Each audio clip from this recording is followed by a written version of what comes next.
Hi, everyone. This is the January 2023 demo debate on the topic resolved. The United States federal government should increase its diplomatic efforts to peacefully resolve internal armed conflicts in West Asia. Speaking first on the affirmative will be Caroline Waldman and Tejas Balaji. And speaking second on the negative will be Srikar Satish and Conrad Pulor. Is everybody ready? We affirm. Contention 1 is Qatar. Qatar is crucial for peace in West Asia, as Baccarat 12 of the London School of Economics explains that because of its independent foreign policy, the small country has emerged as a power in contemporary peacemaking. More specifically, Baccarat explains that Qatar has carved out a unique role for itself as an impartial mediator and bridge between the Arab and Western worlds. An American military presence in Qatar, which FL21 defines as a function of diplomacy, has allowed this by preventing a Saudi invasion. U.S. security commitments allows them to restrain Saudi Arabia, as Gizgenski 13 writes that the U.S.'s protection of Saudi Arabia has deterred the kingdom from expanding aggressively to deter attacks. This logic applies directly to Qatar, as Saudi Arabia would have already invaded the country in the absence of American troops. As Emons 18 explains, in the summer of 2017, Saudi Arabia planned to invade Qatar and was only deterred by the presence of an American Air Force base in the country. Attacking a country with an American military base would jeopardize Saudi Arabia's crucial security relationship with the U.S. The impact of Syrian diplomacy. Paleo 18 writes that Qatar's longstanding diplomatic ability to maintain close relations with all major powers could become a great political tool in finding a diplomatic settlement to the Syrian conflict. Paleo continues that Qatar has managed to maintain contact with both Russia and the US in an effort to bring a solution to the Syrian crisis. Ending the crisis is imperative, as Specia 18 finds that the al-Assad regime has begun using chemical weapons to terrorize its people, and over 400,000 have died since the beginning of the conflict. Contention 2 is a nuclear overreaction. Increasing U.S. diplomatic presence in Saudi Arabia prevents nuclearization in two ways. First, by preserving THAAD. Ryan 19 writes that the Trump administration has stepped up to defend Saudi Arabia by increasing its presence of troops in the country from 800 to 3,000 and deploying with them a THAAD air defense system to guard against southern Houthi attacks. Anti-missile systems such as THAAD provide security against nuclear missiles, which is why Stone 18 writes that Saudis have formalized the terms for purchase of 44 THAAD launchers, missiles, and related equipment. Melman 15 warns that THAAD is intended to minimize the chance that Saudi Arabia would rush to develop nuclear weapons as an ultimate shield against Iran. Increasing arms sales, therefore, decreases the chance that Saudi Arabia turns to nuclear weapons instead. Gizgenski 13 furthers that even if THAAD isn't taken away, withdrawing military support would weaken the American security guarantee. Doubt in Riyadh regarding the U.S. defense guarantee is likely to tip the balance of Saudi considerations. If Riyadh feels that it may have to contend alone with a nuclear Iran, it may be the first to acquire nuclear capability. Second, by increasing oversight. Aleem 18 writes that Saudi Arabia plans to build 16 nuclear reactors to improve its nuclear energy capabilities. Unfortunately, Miller 18 writes, nuclear technology is dual use. Gaining technology in the civilian sector inherently increases the state's capability to produce nuclear weapons. Peterson 18 writes that if the U.S. damaged relations by withdrawing military support, Saudi Arabia would undoubtedly turn to other suppliers for reactor acquisition. The U.S. would lose influence in Saudi Arabia and its ability to monitor their activities would be degraded. This is especially problematic as Saudi Arabia has already begun talks with Russia and China to acquire their nuclear reactors.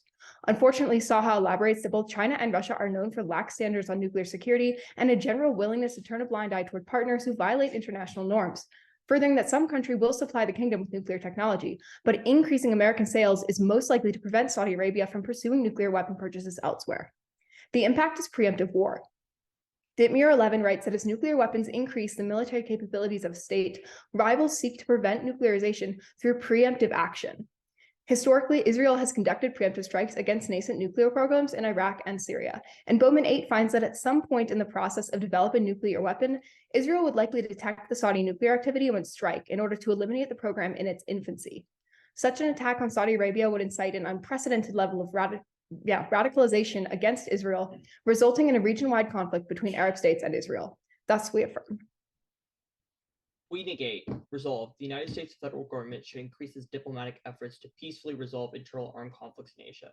This essentially means the Pro needs to resolve existing conflict and will prove why attempting to increasing our diplomatic efforts to solve these conflicts produce more harms. Thus, contention 1 is Israel-Palestine. U.S. efforts of diplomacy historically makes peace less likely. This is true for 3 reasons. Subpoint A is biased mediation.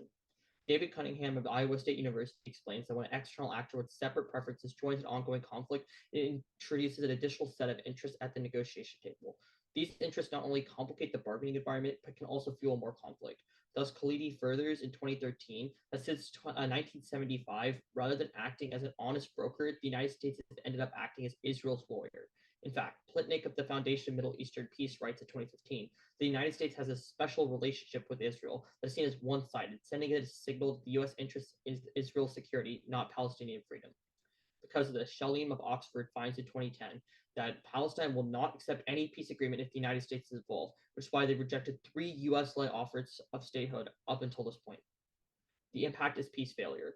Jurist of FAU quantifies that superpower involvement as a mediator, like the United States, the Israel-Palestine peace process, increased the odds of peace failure by 352%, which is why Hamoud of Foreign Policy Journal in 2016 concludes the single greatest obstacle to a peaceful resolution of the conflict is the policies of the United States government. Subpoint B is military aid. Maris Lawson of the Congressional Research Service in 2016 writes that due to direct nature, foreign aid is the biggest mechanism of the United States to create leverage in conflict regions. Israel is no exception to this rule. Baker furthers in 2016, the United States has finalized a $38 billion military aid package for Israel, with Gilboa of Georgetown University in 2016 noting that in an attempt to push Israel to a peace to Palestine. The impact is twofold, and the first is perpetrating global instability. Not knowing when military aid could go away, Israel has used military aid to make a profit by selling weapons we give to them. Gideon of the JSC empirically confirms in 2013 that Israel has been facilitating an arms race in the Middle East by selling weapons provided by the United States to other Arab countries. This is problematic, as Ryder of Texas Tech University quantifies that arms races such as these increase the probability of war by 331%, endangering millions of Israelis and Arabs throughout the Middle East. The second is increasing the chance of a civil war within Israel. Rubner of the Hill in 2015 reports that U.S. military aid deepens Israel's oppression of Palestinians by militarizing the Israeli approach.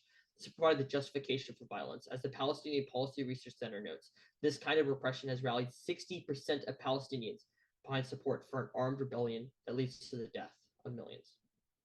Our contention 2 is Iran.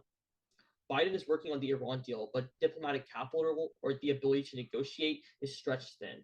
Jacobo 22 finds that domestic concerns such as COVID and the economy has dominated the presidential agenda, leaving residual diplomatic capital and resources for issues abroad. Within the foreign policy sphere, Biden has prioritized the resumption of the Iran nuclear disaster.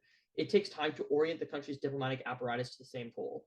Since the nuclear deal is not attempting to resolve any internal armed conflict, the proposed diplomacy inherently trades off with this. Indeed, Cook in 2010 finds the U.S. engagement can take on many forms, ranging from humanitarian assistance, diplomacy, to military action. Given the finite resources and capabilities of the United States, they must make the often hard choices on how much diplomatic capital to invest in conflicts. This is because Ford in 2013 finds that leaders only have so much time, energy, and political capital available that can be invested in the pursuit of policy objectives. It may be wiser to spend finite resources of political and diplomatic capital on other things. Not spending on the Iran nuclear deal would lead to war. Parsi in 2022 finds the collapse of the Iranian nuclear deal would lead to war. Biden still has the opportunity to prevent the Iran nuclear conflict. Diplomacy over Iran's nuclear program is on life support. A fresh, possibly final round of talks is currently in place. We have never been this close, but the absence of a nuclear deal means that Iran will move closer to a bomb and the United States closer to war. The president has the significant control over the issue. Biden should do all in his power to revive the deal. Because of this, we negate.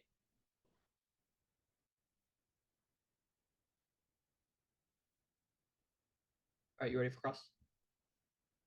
Great, you know the first question. Thanks. The first card you read in your contention 2 about Iran from 2010 is a hypothetical card. What's happened since that was published in 2010? That's not the first card we read in an Iran scenario. The first Okay. card is from Jacobo, The one which that's is from 2022. 2010 that says, like, hypothetically, diplomacy is going to trade off with military action. What's happened since then? That card isn't a hypothetical. It's an empiric that looks to every single time you have to take an engagement and source of diplomacy, and it takes on a pretty theoretical and logical perspective. If you spend diplomacy in one place, you can't spend in the other place. Like, we have finite resources to be able to do that. I can't negotiate a massive Iran nuclear deal and also negotiate like massive conflict like settlements as well. That's just pretty logical. I'll take a question now. Let's talk about your Qatar contention. You're saying that Qatar is like perfect with mediation, specifically with your third or fourth card, right? Yeah, we say they're like the best bet. Okay, so why do we need the United States to do it? If Qatar is already willing to do it, and they've done it in previous examples, and they are the best bet as well, why is the United States need to increase diplomacy? Our evidence is really specific in saying that Qatar is only able to do this because of American like military presence in the region and diplomatic backing, which prevents the Saudi invasion. I'm going to take I'm a little confused on that. The resolution is telling us to increase diplomatic support, not to decrease in any way and not to like remove support, right? And you've read no evidence telling us that support is being removed. So if the status quo that US military presence exists, why isn't that Qatar can do these sorts of negotiations? Because there exists US support, there exists like some form of Yeah. diplomacy right now. Why isn't Qatar doing anything? So the Al-Assad regime is like basically terrorizing its citizens worse and worse, despite the US like kind of having our toes in Qatar. And then we saw like recently with the Trump administration sending a lot more backing into the Middle East or West Asia. I don't really think that answers my question. My question was more like the United Well, if you States is already there right now. Like we're not reducing it. Why? Like according to your thing, that's what causes Qatar to do like all this mediation. So why isn't that happening? It is happening. I'm going to take a question now because that's almost cross. Yeah, You sure. say that Israel sells the weapons that we give them. Who do they sell them to? A lot of people to other Arabic, other countries, the Arabic states, they sell it to like paramilitary groups, basically Okay. anywhere. And why do you solve for that if you maintain the quo? Why do we solve for that? Yeah. Yeah, because we say like these sorts of sales have been like reducing with our uniqueness evidence in the sense that the United States has not been doing as much diplomacy. Whenever you affirm you have this increased amount of diplomacy, that causes Israel to get even more retrenched, and that's what causes even more sales. So I guess. And what does this diplomacy look like? Like that's kind of a nebulous term. What kind of policy would the US most likely implement? So our thing is okay. If we look to probability, the evidence we read talks about like Spurgeon bills, which is the United States two-state solution, Biden's plan, etc. Funny you don't really have something like that, but that's like probably what it looked like. Biden's plan. Our C2 specifically looks towards Iran nuclear deal. Specifically, there is a bill that's in Congress right now that's looked to be passed like in the next. So they're going to pass like legal action. I mean, it's going to be like regardless, something has to be passed to Congress that has the executive or like the whoever do something. So it's probably going to be something like that. That's time though. Yeah. Great. In that case, my time starts now. At the top of their case, they read an overview. We satisfy this overview given that all of our arguments talk about existing armed conflicts, such as the Syrian war or conflicts involving Israel. With that being said, let's go to their first contention about Israel and Palestine. At the top of this contention, this entire argument, even if they're 100% true, is completely non-unique, because all of the impacts that they talk about are already happening. They don't read any uniqueness evidence that says that the US is decreasing support for Israel. It's maintained exactly at the same. It's the reason why the conflict is still going on right now. So even if their argument is true, negating doesn't change the situation at all, and they don't prove how much worse affirming would actually make it. But even then, their argument isn't true. Let's go to their first warrant about biased mediation. They say that the reason why all of these peace offers are being rejected is because the US is Israel's lawyer. No, that's not true. The reason why is because of the reason why the conflict exists in the first place: ideological tensions. These ideological conflicts have existed long before the US has been involved and will exist even after the US leaves, if they ever do. At that point, even if 3 deals have been rejected, that's just correlation, not causation, and it's just a scapegoat. There's no reason or any evidence they provide as to why the conflict would be resolved if the US wasn't there. If anything, you can turn the argument against them, because we would say that without the US's support, it would actually get significantly worse, because that would make, for example, Palestine much more conflict to engage in more direct violence, because they know that Israel wouldn't have the support of the US, and Israel wouldn't back down either, given that they're a bigger government. But then let's go to the impact evidence. It's not very good. They give this 352% probability evidence, but it has nothing to do with the Israel and Palestine conflict, is super broad, and is a completely different context. They don't say how much from what percentage it's increasing by 352%, when the evidence was even written, or what context this has to do with. There's no way in the world that they can apply this random percentage point to the Israel and Palestine conflict. But even then, let's go over to the second warrant about military aid. They say that the US is giving military aid to Israel and that this is emboldening them. But their impacts don't make a lot of sense. They first say that there's an arms race, but this arms race is super nebulous. They don't actually give you any examples of what Arab states Israel is sending these arms to, how many arms they're actually selling, and why that even matters given that there's so many other countries that are also selling arms to Arab states. At that point, there isn't really any impact generated off of this argument, especially because the US is also allied with a lot of the other Arab states. Why then would there be an arms race? The proof is in the pudding, given that there hasn't actually been any conflict generated from anything that they're talking about, and they have provided no evidence otherwise. Moreover, the Ryder evidence that they use is extremely outdated and has more to do with the American Civil War than it does with any conflict in the Middle East, so it's terrible evidence. With that being said, let's go over to the second argument about civil war. They just say that Palestinians are angry because of the weapons that Israel is using, but they don't need weapons from the US to oppress a small minority group populations in their own country. That would still happen even without the US's weapons, given that they still have weapons of their own. With that being said, let's go over to the second contention about Iran. The uniqueness completely disproves their argument because they already say we're stretched thin too much to work on the nuclear deal right now, meaning that the impact will always happen no matter what. Secondly, they say we trade off. That doesn't make sense because if we get to the point where Iran is building a nuclear weapon or that there is imminent conflict, then obviously our arguments still apply here. On the impact, they don't say why Iran getting a nuke would cause war. Two, they don't say that Iran even has the capability, given that they would get sanctioned by every single country and are extremely poor on their own. And there is really no warrant besides that as to why war would happen in the first place. To that degree, this isn't an argument you can evaluate in this round.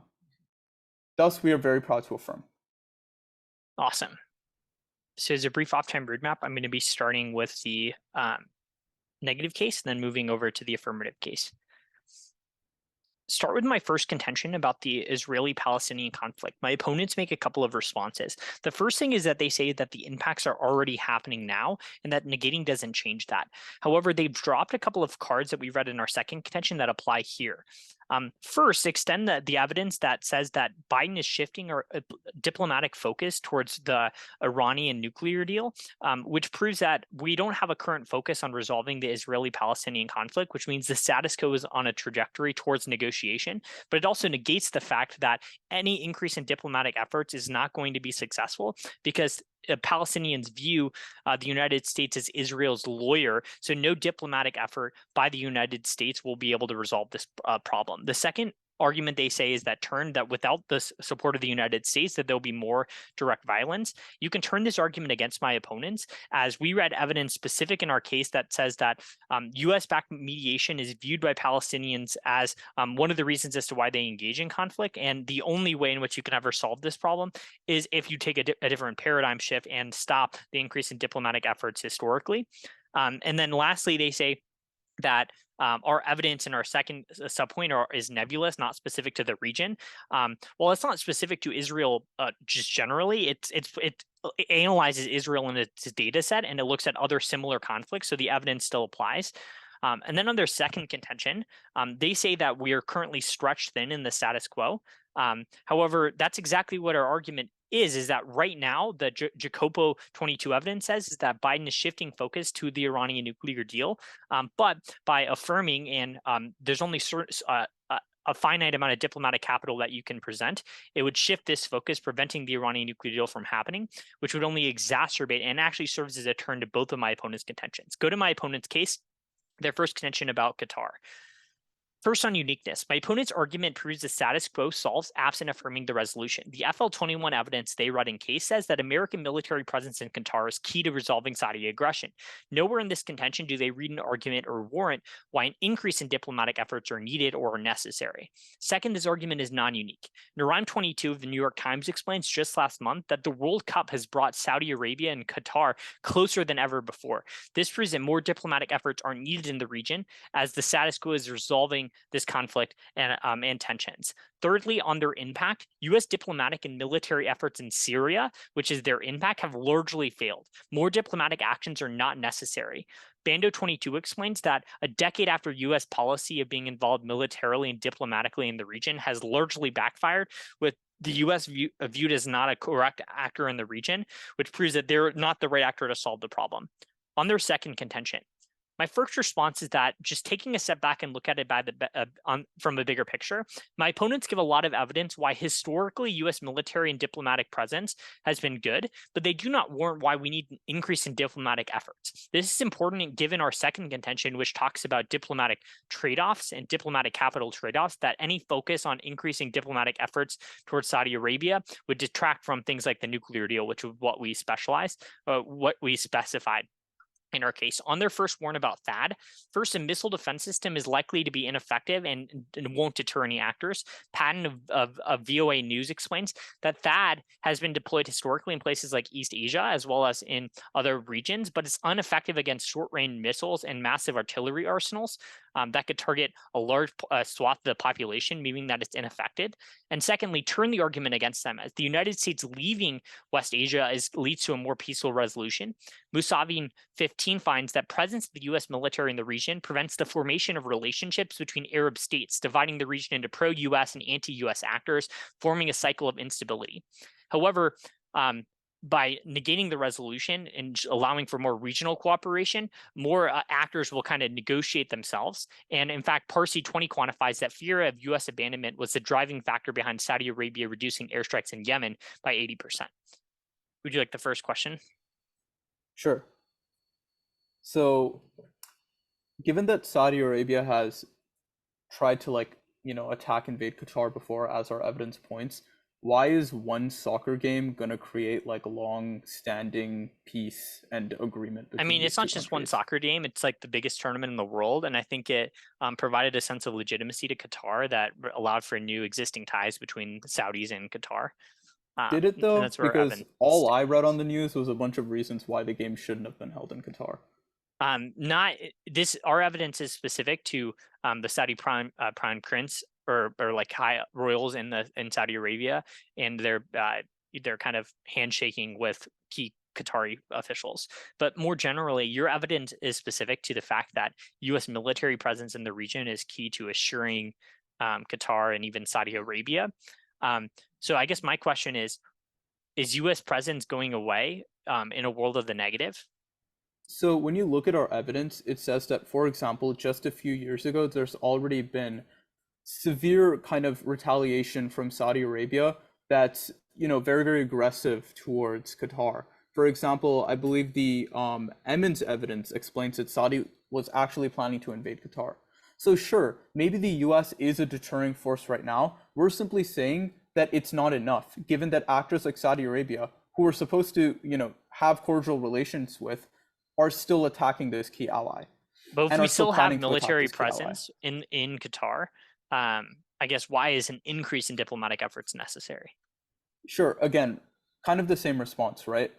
This has worked to some degree to keep this conflict at bay. So we know that US military presence and diplomacy is good. We're simply saying that it should be increased, given that there's still a lot of tensions in the waters, even just a few years ago, with key allies still planning to invade Qatar. I mean, I know So you say given that, the but strategy is we read working right evidence that's now, like the most recent in the Mhm. round that says that these sort of efforts are kind of being resolved with the World Cup, a major kind of historical again, turning I'm point. sorry, but I really don't think that like the World Cup is really going to be like, oh, like great, you guys had the soccer game in your country, now we're not going to plan on invading you. I don't think it's about the soccer game. I think it's about a lot more. And I think even if there's some, view or some sort of like showing of Qatar having more legitimacy, people are going to forget about the World Cup in like 3 weeks. They forget about a lot bigger things a lot sooner.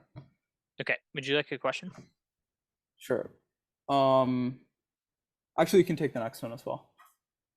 Okay, so on your second contention about nuclear overreaction, and you talk about the effects of THAAD missile defense system, does affirming get rid of THAAD, or does negating get rid of THAAD? I guess is what I meant to say. Is why is an increase No, necessary? again, like the way the resolution is worded is we have the onus is on us to prove that these diplomatic efforts are already good, but it would be even better if they're increased. So yes, we're saying that that is already good right now, but we're saying that there's still trouble brewing in the waters. There's still a lot of tensions between countries like Iran and Saudi Arabia. We're saying that we would, and I mean, you kind of proved this in your own argument as well. It's probably the reason why Iran is still resisting things like the nuclear deal, because they still feel that there isn't enough maybe US threat or US protection of other allies so much so to the degree that Iran couldn't have the upper hand. So we're saying that we need to bolster our support for countries like Saudi Arabia, and then maybe threats like the Iran nuclear deal that you discuss in your case would be That's even fine. further mitigated.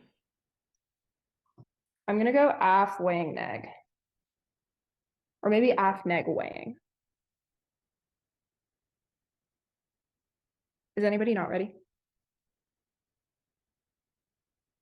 On our first contention about Qatar, they just say that the World Cup is going to solve instead of government diplomacy. We'd say the World Cup's impact is not stable, nor is it long lasting. The only option is to look to government actors.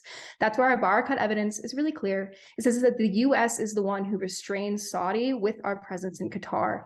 They say that the US isn't the correct actor to solve the problem, but we say that insofar as nobody else is stepping in, our only hope for peace is for the US to be the correct actor. They say that diplomacy in Syria is failing right now. We say that's true. That's why we need to increase US efforts in the region. But the most important contention in the round is our second contention about nuclear overreaction. They really mishandle it. They drop our Melman evidence, who says that increasing arms sales and US diplomatic action in Saudi Arabia signals our protection to the country, and it's the only way to prevent them from nuclearizing or seeking to acquire nuclear weapons from Russia and China, who would not care if they attacked another actor in the region. That's when our Bowman evidence tells us that Israel will preemptively strike Saudi Arabia in order to prevent them from bombing them, and that will cause an all-out conflict in the region. This is going to come before their case because Saudi Arabia and Iran are enemies. In order to prevent Iran from nuclearizing, we need to stop Saudi Arabia from nuclearizing.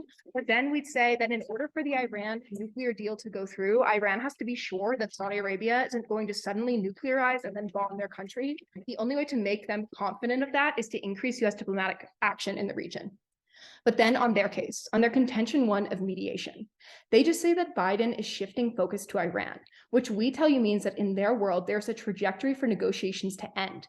That's really bad because that just means the conflict is going to continue without any effort at ending it happening from the US or from Israel or Palestine. They don't read you any evidence saying that Palestine wants to end the conflict and the only thing stopping them is the US being there. They just say that the US views, or Palestine views the US as Israel's lawyer, but there's no impact of that.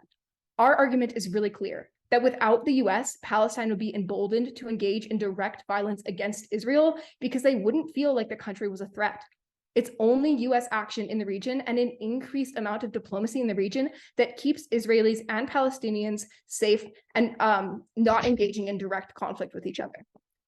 Then on their argument about military aid, they just say the US sends Israel military aid and they sell it to other people, but they don't tell us what impact that has. We say so many other arms sales are happening in Arab states. It doesn't really matter where the arms are coming from. But then on their contention too about Iran, they keep telling you that Biden is shifting his focus to the nuclear deal and that somehow this takes the focus away from diplomacy. First, we would say a nuclear deal is diplomacy. They never explain why the two trade off, aside from making a nebulous argument about how the US government can't focus on everything. We say that's true, but they're probably going to continue focusing on the nuclear deal, seeing as it's really important for safety and resolving conflict in West Asia. We say the only solution is an increased focus on diplomacy in the affirmative, because they themselves tell you that the US is stretched too thin in their world and the nuclear deal is not going to be pushed through. But then they drop the most important response to their contention, which Tejas tells you, that Iran doesn't even have the capability to nuclearize. They don't have the funding, they don't have the technology, and the fear of sanctions from literally every other country in the world is enough to keep their nuclear capability at bay. They're not going to nuclearize whether Biden is able to push this deal through or not. But increasing US diplomacy is really key because it stops Saudi Arabia from seeking weapons from Russia and China. That placates Iran, so we're solving for their case, but it's also a more sure solution because they themselves keep telling you how in the status quo, these conflicts are about to boil over. That means in their world, where the US is only maintaining the same amount of diplomatic effort, more people are likely to die and more conflict is likely to break out. The only way in which you're going to save lives is to vote AF. Okay, cool. I'm going to start with the con arguments, then go to the pro arguments. Is anyone not ready?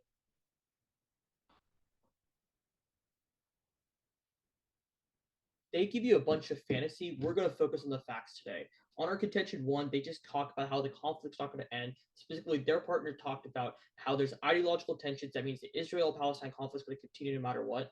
We're going to agree with this. There's no real impact here. This isn't a voting issue for you in the round. That means their argument about trying to solve also doesn't matter because ideological tensions are going to cause conflict, as their partners said themselves. On our contention two about Iran, this is probably going to be your most important argument. Let's analyze why that's the case. First, every single issue that the pro talks about are effects of Iran. Iran's doing this, therefore we need mediation. Iran's doing that, therefore we need mediation. They don't solve the root of the issue versus we do. If we give Iran an incentive to stop nuclearizing, and not just nuclearizing, to become negotiation, to have arms control, not do ballistic missiles, that solves for a lot of internal armed conflict. Specifically in Azerbaijan, Iran gives a bunch of missiles to Azerbaijan to be able to solve that. Therefore, the nuclear deal is like a good way to solve for that. They give you a bunch of responses. Well, they give you one real response. It's like the nuclear deal is a form of diplomacy that just suddenly happens in the last speech. No, there's a lot of reasons why that's the case. The first is going to be our Cook evidence. Our Cook evidence is specifically clear. The Iran nuclear deal isn't a form of diplomatic effort to resolve an armed conflict. It is supposed to be a diplomatic effort. The pro has to go and solve an armed conflict. This isn't doing that. This is something completely different because the Iran nuclear deal stops them from nuclearizing, doesn't stop them from doing an armed conflict in the case as proxies. That's an effect of that. That's something the pro does not defend in this case. The con does. It trades off with that. That is our argument here. The second thing they tell you is there's no capability because everyone will sanction Iran. That completely nukes their case because if Saudi Arabia proliferates, everyone is also going to be sanctioning them. No one wants to have nuclear weapons. But why do we still win the round on this case is because of what Conrad told you in the last speech that told you that whenever they have nuclear weapons, specifically with Iran, that creates like a United States versus the rest, and that creates tensions which increase the probability of war by 352%. And that's a unique reason why you could vote for the neg, which means that there's going to be no way Saudi Arabia gets a nuclear weapon, which means that their scenario is gone, but we still have the ability for ours. With that said, let's go to the pro case. There's one big argument that takes out all their arguments, which is what Conrad tells you, which is when the United States leaves the Persian Gulf and all these places, it leads to a more peaceful transition. They just tell you about the World Cup and all these, but they ignore the actual truth of the response. Here's the truth. We've seen the Quad created after the United States left off, which means that this is a more true argument. It doesn't go towards fantasy. We saw that Yemen strike decreased by 80% whenever the United States leaves. This is a pretty true argument. The warranting is pretty clear as well because there's so much anti-American sentiment. When the United States leaves, people trust themselves more. Why do you want an external actor doing diplomacy when yourself can do that? And they themselves tell you that Qatar is the best at doing diplomacy, which is why they joined the Quad, they joined the GCC, and there's been massive deals being formed right now, which shows you this is true. This solves for their entire Saudi Arabia contention as well, because if there's more diplomacy, there's no way that this nuclearization ever leads to war because there's more talks, there's more diplomacy across the entire Middle East, which means that voting neg and maintaining the status quo where we have regional solves for all of that, and it's empirically true, which is why you vote neg. All right, you all ready for Grand? Yeah. Great. You can take the first question. You say that anti-American sentiment is the root cause of conflict in the Middle East. Yeah, that's like the synopsis of your responses to our case. Not necessarily. It's that the United States being a bad mediator, anti-American sentiment is like a main warrant for that. Okay, so if the US wasn't there mediating, like who would fill in? Yeah, what's happening right now, we see the Quad led by Qatar, who you yourself say is the best mediator that is doing mediation, right? So if we look right now, we see the Quad that's doing massive stuff. In fact, there's like about to be a multilateral arms control like treaty that's about to be signed on to like this coming January. Clearly, when the United States has been moving out, there's been better stuff happening. Yeah. Yeah, but evidence is really clear in saying it's only through like increased US basically like backing of Qatar that they're able to do this kind of diplomacy. But y'all can So your evidence, I would say, is specific to U.S. military presence, which is just like the fact that the U.S. has an Air Force base, which is what your evidence stipulates.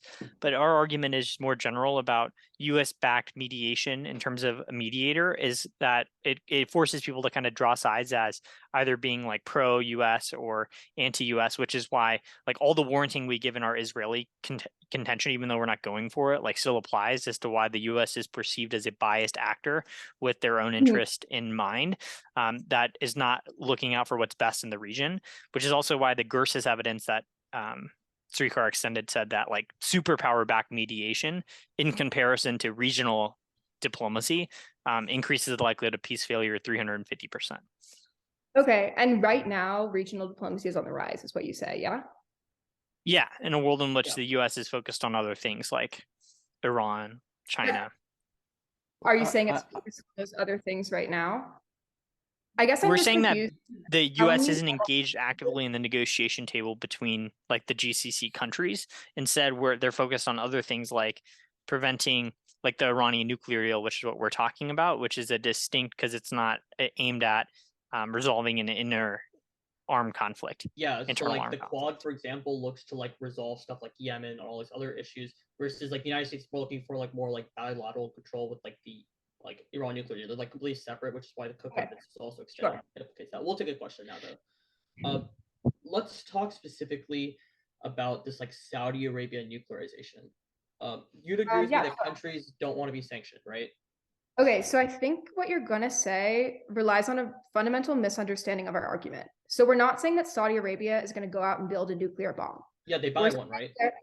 No, not at all. They're acquiring civilian nuclear technology because they're building up their nuclear power grids. But Israel sees them acquiring that civilian tech, not a nuclear bomb. Yeah, as so I got that. I guess my question more of driving- is like if you as okay, I guess you as a college student and us as college students here know that, right? Politicians definitely know that. So are you just saying that they're not going to be smart and they're not going to sanction them? Because like if the analysis that proliferation leads to sanctions and that dissuades proliferation that you yourself read is true, that also applies to Saudi Arabia, right? As a country, you can't really sanction Saudi Arabia for legal civilian nuclear missile, but that doesn't mean that you have increased suspicion. That just Nuclear causes the missiles same. are- No. Sorry, I misspoke. But like our argument again is about civilian nuclear technology. It's not something that you would put sanctions on a country for. But that doesn't we mean that invaded these Iran- leaders wouldn't. Iraq for those But that reasons. doesn't mean that these leaders wouldn't increase their suspicions of Saudi Arabia, causing the same kind of arms race rhetoric that you yourself talk about in your own case. And That's more fine. specific, Is everybody good? Cool. In that case, my time starts now. Very quickly on their argument about Israel, if you want a really easy place to vote, just vote on our turn. Yeah, you're right. There's always going to be conflict between Israel and Palestine, but our point is that the reason why Palestine isn't more emboldened right now is because they're scared of US military arsenal. However, if that goes away, then there is going to be significant increase. And they've conceded that it's going to decrease right now in the status quo. That means that there will be an emboldenment of Palestine, and there will be significantly more direct violence in the situation, causing millions of deaths. Completely conceded. Don't let them respond to it in the second final focus. It's just the clearest, easiest place to vote. But even then, let's go over to some of the other arguments in the debate. Firstly, let's talk about our argument about that. We say right now that there's a lot of bad defenses given to Saudi Arabia, but if we don't increase and reinforce these kinds of protections, then that will result in more civilian accumulation of nuclear technology. Although this is civilian technology, because it is dual use, countries like Israel will be afraid of Saudi Arabia proliferation, resulting in their own proliferation and a preemptive strike, which can result in the death of millions of people. The problem with their responses is that they're responding to the wrong argument. Firstly, all they say is that US mediation is bad. Our THAAD argument has nothing to do with US mediation at all. It's about US military reinforcement, which they conceded worked in Qatar. Moreover, if in the status quo the US is decreasing this type of mediation already, then it'll follow the same trajectory when they affirm. Because if this is working, and if military reinforcements are stronger, then they'll surely continue that in the affirmative world as well. But then secondly, our argument is about civilian technology, not something Saudi Arabia can be sanctioned for, but Iran can be if they start proliferating. At that point, we pre-wreck their argument because Saudi Arabia and Iran are enemies as well. So any preemptive strike against Saudi Arabia will result in conflict and proliferation from Iran. But even then, on their Iran argument, they completely concede our terminal defense that they've never proved that Iran has any capability, funding, or power to create nuclear weapons, and they would be sanctioned because they're breaking the Iran nuclear deal. At that point, we very, very strongly urge an affirmative ballot. All right. Is everyone ready? So the order is going to be the negative case first and then moving on to the affirmative case. The first major voter in the round is our argument about diplomatic capital trade-off. The Jacobo 22 evidence is clear in this round that says that right now the United States under Joe Biden is focused on the Iranian nuclear deal. And in that it's likely to happen in the next couple of months, or if not next year. But affirming changes this because it increases diplomatic focus into areas like Qatar or even Saudi Arabia, shift the focus away from the Iranian nuclear deal. This allows us to access the link, which is cleanly extended, which is the Parsi 22 evidence that the Iranian nuclear deal is key to preventing Iranian nuclear proliferation. This comparatively outweighs my opponent's arguments for two reasons. First, time frame. We give evidence that Iranian proliferation will happen faster than Saudi Arabian proliferation and will result in instability, even, and both of us agree, and that would happen immediately.